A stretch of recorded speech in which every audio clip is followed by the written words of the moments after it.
नमस्कार, मैं एस्ट्रोलॉजर चंद्र प्रकाश वर्मा 27 नक्षत्रम से आप सभी का हार्दिक स्वागत करता हूं। आज हम जिस टॉपिक पर बात करने वाले हैं वह उन लोगों के लिए बहुत ही महत्वपूर्ण है जो शेयर मार्केट में इन्वेस्ट करना चाहते हैं, जो ट्रेडिंग करना चाहते हैं। जी हाँ, आज का टॉपिक है कि क्या शेयर मार्केट आपके लिए सूटेबल रहेगा। आज हम इसी विषय पर बात करने वाले हैं। तो बिना किसी देरी किए डायरेक्ट हम अपने सब्जेक्ट पर चलते हैं। आइए, यहाँ पर एक कुंडली है, लग्न कुंडली। इसमें मैं पूरी कुंडली नहीं बताऊंगा, सिर्फ जो महत्वपूर्ण है उसी से संबंधित बातों की हम यहाँ पर चर्चा करेंगे। तो हम आज बात करने जा रहे हैं शेयर मार्केट की। शेयर मार्केट के लिए पंचम भाव को देखते हैं। ये होता है पंचम भाव। वैसे अगर आपने मेरे पिछले वीडियोस को देखे हैं तो आपको यह पता होगा, या ऐसे भी आपको पता होगा कि 12 भाव होते हैं, 12 राशियां होती हैं, 9 ग्रह होते हैं और भावों की गणना यहाँ से करते हैं। ये प्रथम भाव है, इसी को लग्न कहते हैं। तो 1 2 3 4 5 ये हुआ पंचम भाव। इस पंचम भाव से ऐसे तो कई बातों का ज्ञान होता है हमें, लेकिन हम चर्चा करेंगे शेयर मार्केट की। पंचम भाव से ही हम शेयर मार्केट या ट्रेडिंग की बात करते हैं कुंडली में। तो शेयर मार्केट आपके लिए सुटेबल है या नहीं, इसके लिए हम पंचम भाव के स्वामी इनको देखते हैं। पंचम भाव में कोई भी नंबर लिखा हो, उदाहरण के लिए हमने माना यहाँ पर 7 लिखा हुआ है, तो 7 मतलब यह तुला राशि है। तुला राशि के स्वामी हुए शुक्र। तो यहाँ पर ये पंचम भाव है और इसके स्वामी कौन हुए? शुक्र इसलिए हुए क्योंकि यहाँ 7 नंबर है और यह तुला राशि है, इसके स्वामी हुए शुक्र। तो हमें ट्रेडिंग के लिए या शेयर मार्केट के लिए पंचम भाव और पंचम भाव के स्वामी को देखना है। अब शेयर मार्केट धन से संबंधित है, तो जाहिर सी बात है हम द्वितीय भाव को देखते हैं। यह हुआ द्वितीय भाव।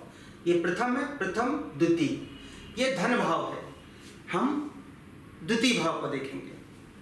यह है एकादश भाव। यहाँ से गिने 1 2 3 4 5 6 7 8 9 10 और 11। एकादश भाव यह आय भाव है, यह आय भाव है और ये दूसरा वाला धन भाव है। और दोनों धन से संबंधित है। भाई आय होगी, इनकम होगी, वो भी तो धन के रूप में ही होगी। और यह धन भाव है, यहाँ धन इकट्ठा होता है, धन एकत्रित होगा या नहीं इसके लिए हम द्वितीय भाव को देखते हैं। और शेयर मार्केट लक, या हम जिसको कहते हैं किस्मत, भाग्य, उसका भी खेल है। तो भाग्य के लिए या किस्मत के लिए हम नवम भाव को देखते हैं। यह भाग्य भाव है, लक भाव है, तो इसलिए हम नवम भाव को देखेंगे। तो एक बार फिर से समराइज करना चाहूंगा। शेयर मार्केट के लिए हम पंचम भाव देखते हैं, पंचम भाव की स्वामी की स्थिति को देखते हैं। हम धन भाव जो कि द्वितीय भाव है, इसको भी देखते हैं। इनकम भाव यानी आय भाव जो कि एकादश भाव है, इसको भी देखते हैं। साथ में नवम भाव, इसको भी देखते हैं। यह भाग्य भाव है, लक से संबंधित है। और इन सारी चीजों का सम्मिश्रण अगर अच्छा आ रहा है तो ट्रेडिंग आपके लिए, शेयर मार्केट आपके लिए बहुत ही सुटेबल है। अब देखिए, ये पंचम भाव है, यहाँ पे 7 नंबर राशि लिखी है, तुला राशि, इसके स्वामी हुए शुक्र। पंचम भाव के स्वामी नीच राशि में नहीं होने चाहिए, ध्यान रखिएगा। पंचम भाव के स्वामी नीच राशि में नहीं होना चाहिए, 6 8 12 भाव में नहीं होना चाहिए। अब जैसे कि पंचम भाव में 7 नंबर है, स्वामी हुए शुक्र। शुक्र किस राशि में नीच के होते हैं? तो शुक्र 6 नंबर राशि में नीच के होते हैं। कन्या राशि में शुक्र नीच के होते हैं। तो पंचम भाव के स्वामी शुक्र कहीं भी यहाँ बैठे हों, परंतु 6 नंबर राशि में नहीं बैठने चाहिए, अन्यथा वे नीच राशिस्थ हो जाएंगे, पीड़ित हो जाएंगे और उस केस में आपको सूट नहीं करेगा शेयर मार्केट। और क्या है, पंचम भाव के स्वामी 6वें, 8वें और 12वें भाव में नहीं होने चाहिए। 6ठे भाव, 8वें भाव और 12वें भाव, इसको त्रिक भाव कहते हैं, अशुभ भाव मानते हैं इनको सामान्यतया। तो यहाँ पर पंचम भाव के स्वामी को नहीं होना चाहिए। और कुंडली में कहीं भी गुरु के साथ राहु नहीं होने चाहिए। गुरु के साथ राहु नहीं होने चाहिए। इस केस में ये गुरु चांडाल दोष का निर्माण करते हैं, जो कि एक अच्छी स्थिति नहीं मानी जाएगी। गुरु पंचम भाव के कारक भी होते हैं और राहु उनको यहाँ पर दूषित कर देंगे, पीड़ित कर देंगे। तो इसलिए कुंडली में कहीं भी गुरु और राहु की अगर युति है तो भी सुटेबल नहीं रहेगा आपके लिए शेयर मार्केट की तरफ जाना। कुंडली में कहीं भी सूर्य या चंद्रमा के साथ राहु या केतु नहीं होना चाहिए। कुंडली में कहीं भी किसी भी भाव में सूर्य और चंद्रमा के साथ राहु और केतु नहीं होने चाहिए। कारण क्या है, अगर राहु और केतु हैं वहां पर तो सूर्य और चंद्रमा को राहु और केतु ही ग्रहण लगा सकते हैं, वहां पर ग्रहण दोष का निर्माण करते हैं। तो इस प्रकार से वो आपको शेयर मार्केट में धन हानि कराएंगे। इतनी कई बातें हो गई। और आपकी कुंडली में अब कुछ विशेष स्थितियों की बात कर लेते हैं हम। कैसी स्थितियां, कुछ पॉजिटिव बातें कर लेते हैं कि किन के लिए सूट करेगा। अभी तो हमने बात की कि किन के लिए यह उपयुक्त नहीं रहेगा, अब बात करते हैं किन के लिए यह अधिक सूट करेगा। देखते हैं, जिस भी व्यक्ति की कुंडली में पंचम भाव के स्वामी द्वितीय भाव के स्वामी के साथ केंद्र में हो, पहले की वीडियो में भी बताया, अभी भी बताना चाहूंगा, पहला भाव, दूसरा भाव, क्षमा करें, पहला भाव, चौथा भाव, 7वां भाव और 10वां भाव, यह चारों केंद्र भाव कहलाते हैं। और पहला भाव, 5वां भाव और 9वां भाव, यह त्रिकोण कहलाता है, धर्म त्रिकोण कहलाता है। अब डायरेक्ट आते हैं, फिर से अपने सब्जेक्ट पर आ जाते हैं। यदि पंचम भाव के स्वामी द्वितीय भाव के स्वामी के साथ त्रिकोण में हो, यानी कि पहले घर में, 5वें घर में और 9वें घर में हो, या केंद्र में कहीं बैठे हों। कौन बैठे हों? पंचम भाव और द्वितीय भाव के स्वामी त्रिकोण में कहीं बैठे हों या केंद्र में कहीं बैठे हों, तो यह स्थिति बहुत ही उपयुक्त होती है ट्रेडिंग की तरफ या शेयर मार्केट की तरफ जाने के लिए। दूसरे सूत्र पर आते हैं। पंचम भाव और एकादश भाव, जो कि आय भाव है, एकादश भाव के स्वामी और पंचम भाव के स्वामी केंद्र में कहीं पर या फिर त्रिकोण में कहीं पर बैठे हों, तो यह स्थिति भी आपके लिए बहुत उपयुक्त होती है। तीसरे सूत्र पर आते हैं। पंचम भाव और 9वां भाव के स्वामी त्रिकोण में, यानी कि पहले, 5वें और 9वें घर में या फिर केंद्र में कहीं विराजमान हो, तो यह भी बहुत ही सुटेबल होता है आपके लिए शेयर मार्केट के लिए। अगली स्थिति को भी देख लेते हैं। देखिए,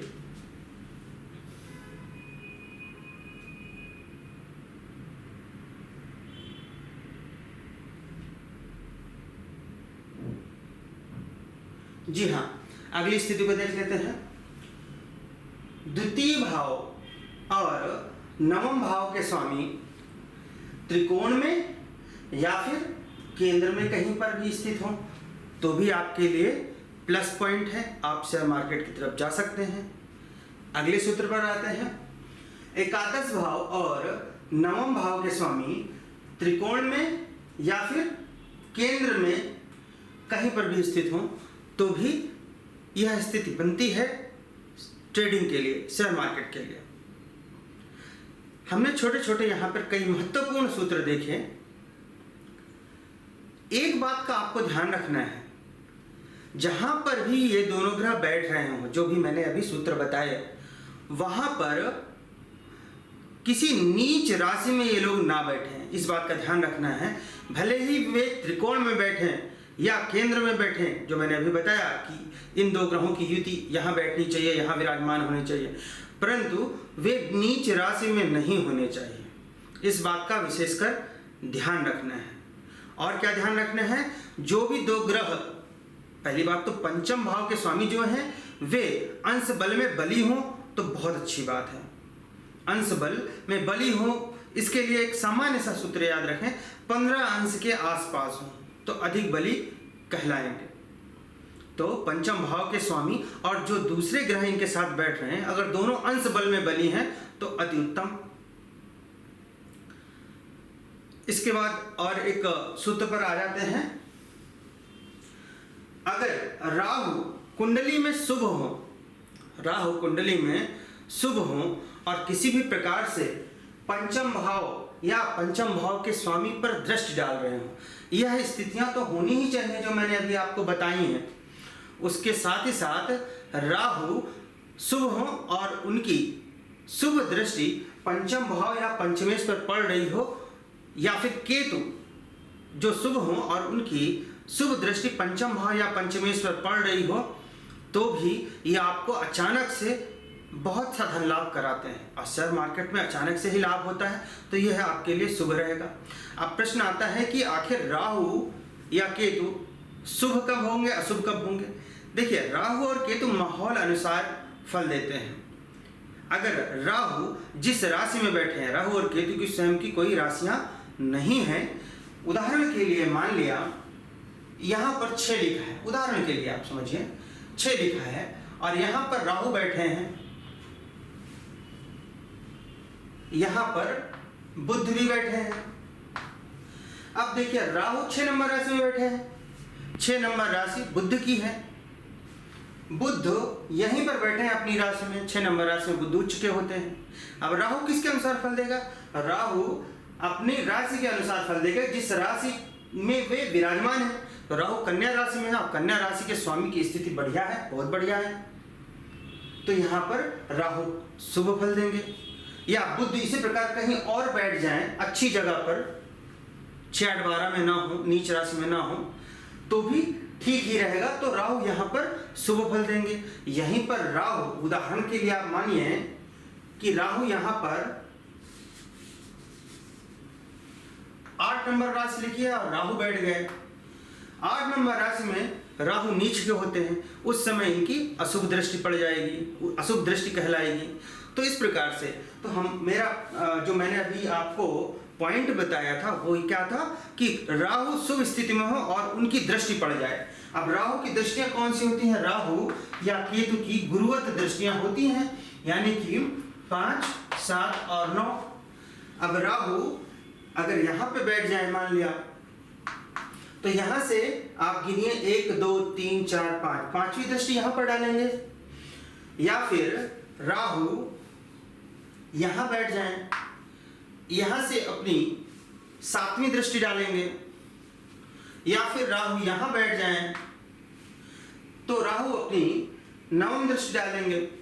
और कंडीशन क्या है कि राहु शुभ होने चाहिए, तो शुभ राहु या केतु शुभ होने चाहिए और उनकी दृष्टि अगर पड़ जाती है पंचम भाव पे या पंचम भाव के स्वामी पर, तो यह एक बहुत अच्छी स्थिति होगी आपके लिए शेयर मार्केट में अचानक सा धन लाभ करने के लिए। अब जैसा कि हम सभी जानते हैं कि धैर्य की बहुत आवश्यकता होती है शेयर मार्केट में। मन अच्छा होना चाहिए। तो इसलिए हम कुंडली में चंद्रमा की स्थिति को भी देखेंगे कि चंद्रमा कैसे हैं। चंद्रमा को शुभ होना चाहिए, चंद्रमा को बली होना चाहिए, चंद्रमा के साथ राहु या केतु नहीं होना चाहिए क्योंकि ग्रहण दोष लग जाएगा। चंद्रमा 6, 8, 12 में नहीं होना चाहिए और चंद्रमा नीच राशिस्थ नहीं होने चाहिए। तो इस प्रकार से चंद्रमा बली होने चाहिए, पीड़ित ना हो, इनके साथ शनि विराजमान ना हो। तो ये चीजें आपको देखनी होंगी। और क्योंकि चंद्रमा मन है, अगर ये अच्छे होंगे तो आपको ये धैर्य भी देंगे और आप धैर्य लेकर इन्वेस्टमेंट कर पाएंगे। आगे हम बात करते हैं बुध की। बुध है बुद्धि, और बुद्धि की गणना की बहुत आवश्यकता होती है शेयर मार्केट में। तो आपकी कुंडली में बुद्धि की स्थिति को भी हमें देखना चाहिए कि बुध किस स्थिति में है। बुध नीच राशि से तो नहीं है, बुध 6, 8, 12 में तो नहीं है, बुध पापी ग्रहों से अधिक पीड़ित तो नहीं है। ये सारी स्थितियों को आपको देखना चाहिए। और इसके बाद जो शुभ स्थितियां बनेंगी वह निश्चय ही आपको शेयर मार्केट में लाभ दिलाएंगी। अब बात आती है कि आखिर ठीक है, ये सारी चीजें तो हो गई, शुभ स्थितियां हो गई, अशुभ स्थितियां हो गई कि कब हमें शेयर मार्केट में नहीं जाना चाहिए, कब हमें शेयर मार्केट में जाना चाहिए। ये तो हमने लग्न कुंडली में देखा। इन्हीं चीजों को आपको, वैसे लग्न कुंडली ही मेन कुंडली है, मास्टर कुंडली है, फिर वर्ग कुंडलियां भी आती हैं, नवमांश कुंडली, दशमांश कुंडली। इसमें भी आप इन्हीं सारी परिस्थितियों को देखिए जो मैंने आपको बताया। अधिक सूक्ष्मता से अध्ययन के लिए आपको नवमांश और दशमांश कुंडली में अवश्य ही ये देखना चाहिए। वैसे मोटे तौर पर लग्न कुंडली से ही आपको सारा आभास हो जाता है। अब बात आती है कि हमें इन्वेस्टमेंट किस सेक्टर में करना चाहिए। अगर स्थितियां सही हैं तो इन्वेस्टमेंट किस सेक्टर में करना चाहिए। इन्वेस्टमेंट के लिए ये द्वादश भाव, ये है इन्वेस्टमेंट का।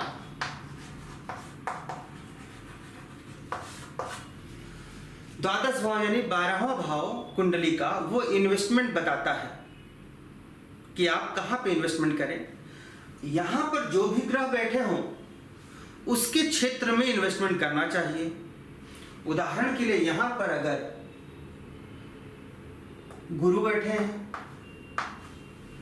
तो हमें गुरु के क्षेत्र में इन्वेस्टमेंट करना चाहिए। गुरु के क्षेत्र कौन से हुए? शिक्षा के क्षेत्र हैं, इन्वेस्टमेंट है, इन्वेस्टमेंट क्षमा करें, शिक्षा के क्षेत्र में इन्वेस्टमेंट करना चाहिए। जैसे कि शिक्षा या एजुकेशनल इंस्टीट्यूशंस हैं, उनकी कुछ एजुकेशनल इंस्टीट्यूशंस हैं, उनसे संबंधित जो भी शेयर है उसमें इन्वेस्टमेंट कर सकते हैं। एजुकेशन से संबंधित चीज़ों में इन्वेस्टमेंट कर सकते हैं, स्टेशनरी संबंधित चीज़ों में इन्वेस्टमेंट कर सकते हैं, उनसे संबंधित शेयर मार्केट में आप इन्वेस्ट कर सकते हैं। इसी प्रकार से उदाहरण के तौर पर यहाँ पर सूर्य है तो आप सूर्य से संबंधित कंपनियों में इन्वेस्टमेंट कर सकते हैं। अब सूर्य से संबंधित चीज़ें कौन सी आती हैं? मेडिसिन सूर्य से संबंधित है तो आप मेडिसिन के फील्ड में इन्वेस्टमेंट कर सकते हैं। जो कंपनियां मेडिसिन में डील करती हैं आप उधर जा सकते हैं। अगर यहीं पर उदाहरण के लिए शुक्र है तो आप चीनी से संबंधित कंपनियों में इन्वेस्टमेंट कर सकते हैं। आप ब्यूटी प्रोडक्ट्स से संबंधित कंपनियों में इन्वेस्टमेंट कर सकते हैं। अब एक और प्रश्न आता है कि मान लिया यहां पर कोई ग्रह नहीं है, यहां पर कोई ग्रह नहीं है तो क्या करें? मान लिया यहां पर कोई ग्रह नहीं है, खाली है, तो यहां पर कोई नंबर लिखा होगा। उदाहरण के तौर पर हमने मान लिया कि यहां पर 10 नंबर लिखा है, उदाहरण के लिए हमने माना, तो 10 नंबर मकर राशि है। इसके स्वामी को देखिए, इसके स्वामी होते हैं शनिदेव। मकर राशि है और इसके स्वामी है शनिदेव। अब शनिदेव कहीं भी बैठे हो यहां पर तो शनि से संबंधित जो सेक्टर्स हैं आप उसमें इन्वेस्ट कर सकते हैं, जैसे कि कंस्ट्रक्शन संबंधित कंपनियां हैं आप उनमें इन्वेस्टमेंट कर सकते हैं। ऑयल से संबंधित, रिफाइनरी से संबंधित कंपनियां हैं आप उसमें इन्वेस्टमेंट कीजिए, आपको लाभ होगा। तो इस प्रकार से हमने अभी देखा कि किस क्षेत्र यानी कौन सी कुंडली में कौन सी ऐसी स्थितियां हैं जो आपके लिए हानिकारक हैं और कौन सी ऐसी स्थितियां हैं जिसमें आपको इन्वेस्टमेंट करना चाहिए शेयर मार्केट में और किस क्षेत्र में करना चाहिए। अब इसी को हम एक बार फिर से समराइज कर लेते हैं शॉर्ट में। आइए देखते हैं। मैंने आपको ये बताया कि अगर द्वितीय भाव, पंचम भाव, नवम भाव और एकादश भाव इनकी स्थितियां अच्छी हैं, पंचम भाव पंचमेश की स्थितियां अच्छी हैं, चंद्रमा और बुध की स्थितियां अच्छी हैं, तो आप इन्वेस्टमेंट कर सकते हैं शेयर मार्केट में। पंचम भाव या पंचमेश, पंचम भाव के स्वामी पंचमेश द्वितीय भाव के स्वामी के साथ केंद्र में हो या त्रिकोण में हो, पंचम भाव के स्वामी एकादश भाव के स्वामी के साथ केंद्र में हो या त्रिकोण में हो, पंचम भाव के स्वामी नवम भाव के स्वामी के साथ केंद्र में हो या त्रिकोण में हो,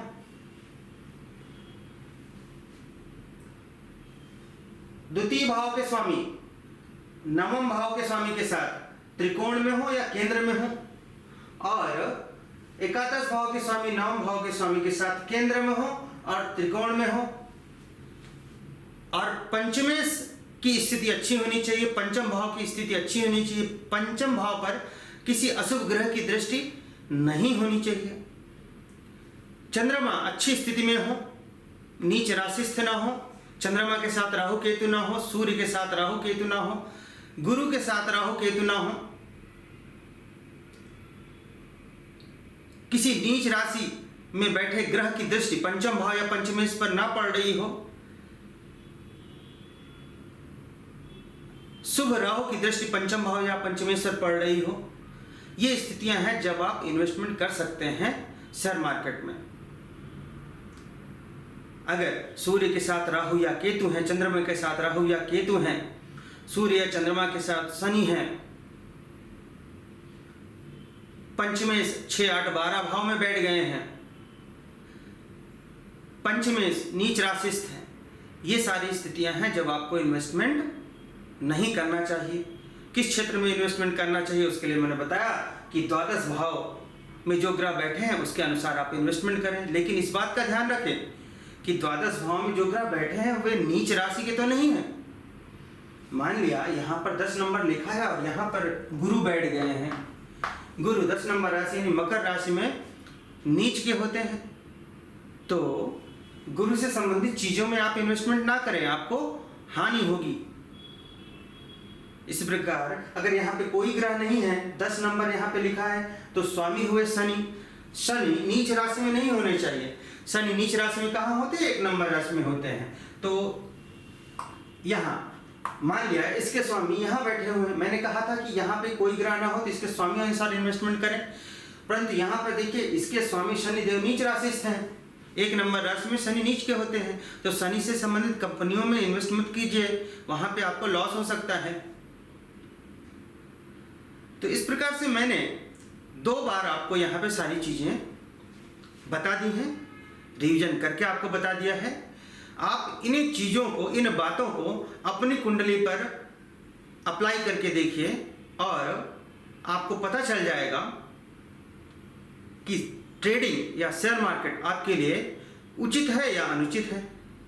अब इतना हमने बात कर लिया है तो 1 मिनट और बात कर लेते हैं। अगर स्थितियां खराब आ रही हैं तो क्या हम इन्वेस्टमेंट कर सकते हैं शेयर मार्केट में? क्या हम ग्रहों की प्रतिकूल स्थितियां हैं अगर कुंडली में, तो क्या ट्रेडिंग कर सकते हैं? जी हाँ, आप अवश्य कर सकते हैं, परंतु उपाय के बाद। उपाय क्या करना होगा? अगर पंचम भाव के स्वामी नीच राशिस्थ हो गए हैं तो आप पंचम भाव के स्वामी के बीज मंत्रों का जाप कीजिए, उनकी पूजा आराधना कीजिए। पंचम भाव के स्वामी अगर 6, 8, 12 भाव में चले गए हैं तो भी उनके मंत्रों का जाप कीजिए, उनकी शांति कराइए, उनके रुद्राक्ष को धारण करें। इसी प्रकार अन्य जो भी बुरे प्रभाव आ रहे हैं, जैसे कि राहु और केतु, यह गुरु के साथ बैठे हैं अगर, तो राहु और केतु की आप शांति कराइए। और अगर उदाहरण के तौर पर आप समझ लीजिए चंद्रमा के साथ राहु या केतु हैं, ग्रहण दोष लग रहा है, तो इनकी शांति कराइए। इस प्रकार से आप उन ग्रहों के उपाय करने के बाद फिर इस फील्ड में जा सकते हैं। उतना लाभ तो नहीं होगा जो निर्दोष कुंडली में होगा, परंतु हाँ, आपको लाभ अवश्य होगा।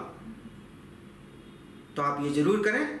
इसी के साथ मैं अपने इस विषय को, वाणी को यहीं पर विराम देना चाहूँगा। नमस्कार।